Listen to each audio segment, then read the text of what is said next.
boleh sehari baca Alkitab 50 pasal, tapi kalau makan gak dijaga, sakit. Jangan salahkan setan, jangan salahkan Tuhan. Karena diri kita ini gak berhikmat. Ya, badan ini harus jaga. Umur manusia itu 70 sampai 80 tahun. Ya, saya sebagai pendeta setiap pagi sampai hari ini, saya push up kalau pagi 300 kali sampai hari ini. Karena saya mantan pendaki gunung. Semua gunung di Pulau Jawa pernah saya taklukkan. Ya, teman-teman saya julukin pendeta push up. Karena tangan saya gede gitu. Ini karena pakai jas aja gak kelihatan gitu. Kenapa? Saya jaga stamina saya. Karena sebulan saya khotbah itu bisa 27 sampai 30 kali. Setiap hari saya keluar. Besok ada lagi. Ya, kalau saya nggak jaga stamina, makan sembarangan, wah bahaya sudah. Ya, pendeta nggak ada yang sakti loh sudah. Ya, stamina kita, tubuh kita ini jaga. Kenapa? Karena bait Roh Kudus. Jangan sembarangan makan, berhikmat sudah. Ya, kalau malam ini udah makan ya udah, besok kurangin makan. Setuju, katakan amin. Jangan sampai badan kita GSP, gendut sekitar pusar. Ini repot sudah. Ya, mulai hari ini jaga makan. Amin. Jangan ditengking roh rakusnya, nggak ada roh rakus. Banyak pendoa tengking roh rakus, gue bingung. Di Alkitab nggak ada roh rakus gitu. Ya sudah. Ya, apalagi roh ngantuk, waduh nggak bisa tidur, bahaya sudah. Jangan tengking roh tidur gitu sudah. Ya saudara. Jadi yang keempat dikatakan, ya kita sakit karena kebodohan sendiri. Yang terakhir yang kelima, kembali ke ayat 20. Nah ini luar biasa. Ya, ayat 20 berkata demikian, konsep diberkati oleh Tuhan. Ayat 20 dikatakan, sesungguhnya aku mengutus seorang malaikat berjalan di depanmu untuk melindungi engkau di jalan dan untuk membawa engkau ke tempat tujuan yang pasti. Konsep berkat yang kelima, yang terakhir, dia mengutus seorang malaikat berjalan di depan kita, membawa kita kepada tujuan hidup yang pasti. Artinya sorga itu sesuatu yang real. Setuju katakan amin? Ya, percaya nggak? Kalau kita mati masuk surga. Percaya? Saya percaya, lambaikan tangan. Puji Tuhan. Siapa yang mau pulang duluan? Ada mau pulang duluan sudah? Nggak ada mau, apalagi belum kawin gitu sudah. Nggak mau sudah. Ya, saudara di luar sana orang bingung setelah meninggal what next? Apa kelanjutannya? Dulu waktu saya masih nyembah berhala, saya tanya sama suku saya. Karena saya untuk terima satu dewa, saya harus nyembah satu dewa itu bisa 1000 sampai 1500 kali sujud. Sampai bongkok-bongkok di badannya, ya, mau dewa apapun, ya, jadi harus seperti itu. Saya tanya sama suhu saya, suhu, kalau ngai mati, ngai masuk surga nggak? Oh masuk. Semua agama kalau ditanya kalau mati kemana? Masuk surga. Saya tanya sama suhu saya, cara masuk surganya gimana? Dia bilang begini, siolo apa? Ngai tikus. Dulu tikus. Kalau sekarang orang tanya, lo sio apa? Ngai sio Yesus. Ya, jangan bilang, gua macan. Jangan sudah. Gua Yesus, sio Yesus. Suhu saya bilang begini, saya kaget. Lu mesti reinkarnasi jadi tikus dulu. Gua kaget saudara. Buset, udah jadi orang harus jadi tikus. Dalam hati saya bilang, kasihan yang sionya babi. Jadi babi lagi, begitu dekat Sincia, habis saudara. Dipotong kasih. Susah banget masuk surga. Ya?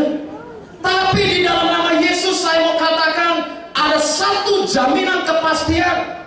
Barang siapa percaya kepada Yesus pasti diselamatkan. Saya pelajari 5 kitab di dunia ini, saudara. Ya, tidak ada satu kitab pun yang berani menulis seperti Alkitab. Akulah jalan kebenaran dan hidup.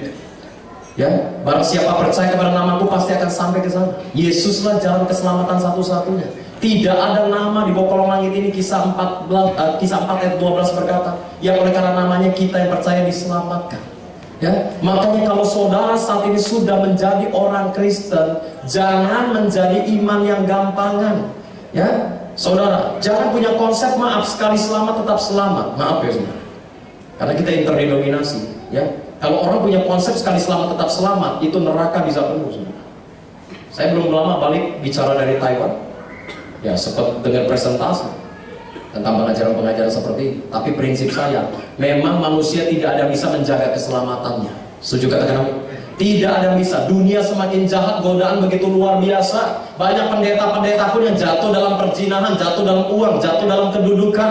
Kalau kita dengan kekuatan sendiri, kita tidak akan pernah bisa menjaga keselamatan. Tapi setiap kita, seperti Full Gospel mengakui, kita punya Roh Kudus. Roh Kudus yang memampukan kita untuk hidup benar. Roh Kudus itu seperti lampu di tengah jalan, lampu merah. Waktu hidup menyimpang, lampu kuningnya mulai nyala. Waktu engkau mau mulai menyimpang, tiba-tiba lampu merahnya menyala. Itu tanda alarm buat kehidupan kita. Saudara, pertahankan garis keselamatan itu sampai kepada garis akhir, sehingga waktu Yesus datang, dua kata ini diucapkan. Yang pertama, dengan dua tangan terbuka dia bilang begini, mari masuk hamba, mari masuk bersama-sama dengan aku. Tapi perkataan kedua yang membuat manusia tercengang dan kaget setengah mati.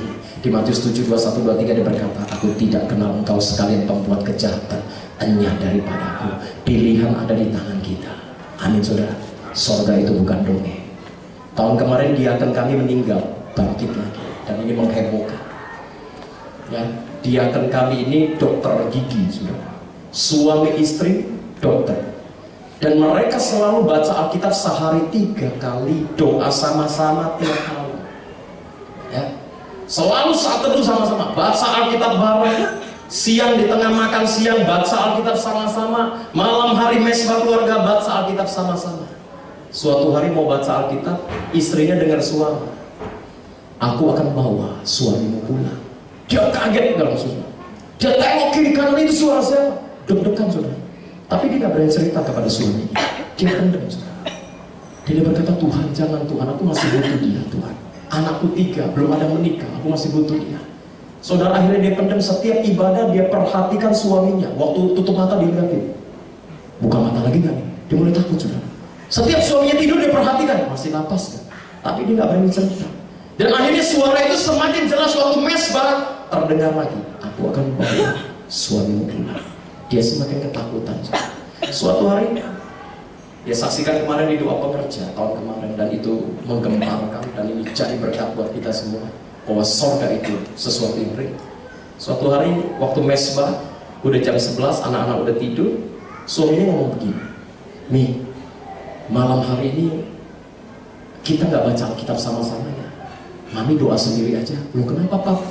Gak tahu nih, kepala kok sakit banget ya, kayaknya berat sekali ya, nggak tahu kenapa. Baru selesai ngomong begitu, ini kepala lemes, langsung taruh di pundak istrinya, dan lendir mulai keluar dari hidung dan mulutnya.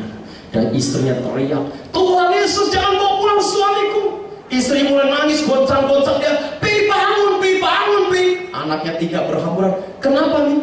Papa udah nggak ada, Papi udah nggak ada. Wah, semua nangis, semua nangis. Anak-anak yang besar berkata, Papa, Papi, aduh aku belum menikah, nanti yang dampingin siapa? Anak kedua mulai berkata, Pi nanti wisuda siapa yang temenin? Anak ketiga berkata, Pi kerjaan PR siapa yang temenin?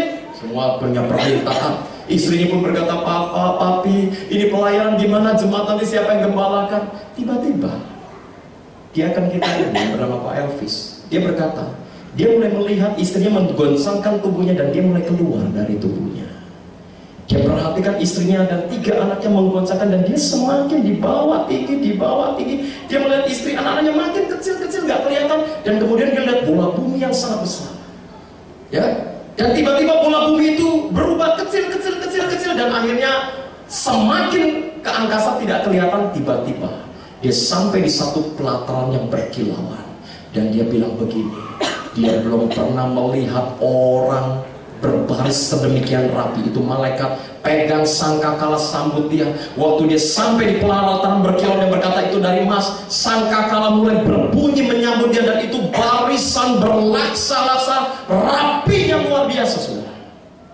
Tiba-tiba ada sesosok berjubah putih, wajahnya gak bisa dilihat, bercahaya, mulai gandeng dia saudara. Dan dia mulai berjalan. Dia berkata, aduh damai banget. Tapi di tengah Yesus menggandeng dia, dia mendengar istrinya menangis, 3 anaknya menangis saudara. Berdoa di bumi. Ini artinya apa? Setiap doa kita di bumi itu pasti sampai ke surga. Katakan amin. Saudara, waktu dia diajak berjalan, dia berkata, aduh itu nggak bisa digambarkan, dilukiskan dengan kata-kata. Tempat itu begitu indah. Dan dia berkata, dia udah lupa dengan tangisan istri dan 3 anaknya, karena tempat itu begitu mulia, begitu indah. Dia berkata, damai luar biasa. Tiba-tiba setelah dikasih lihat semua lokasi, dalam hitungan mungkin detik, dia berkata, ya bagi Tuhan mungkin udah, bagi kita mungkin sekian jam, tapi bagi Tuhan mungkin detik gitu saudara. Tiba-tiba sesosok yang berjubah putih, dan kita percaya itu Yesus bilang begini, sekarang kembali. Dan dia akan kini berkata, enggak Tuhan, aku gak mau kembali, aku udah damai. Dia gak peduli lagi dengan tangisan istri dan 3 anaknya. Kenapa? Dia rasanya damai luar biasa. Makanya kalau orang dibawa ke surga pasti nggak mau kembali ke bumi. Amin. Nggak mungkin naik turun surga, percaya saudara. Pasti udah damai gitu saudara. Ya, dan akhirnya Tuhan bilang begini, waktumu belum tiba, kamu kembali dan ingat apa yang diucapkan Yesus.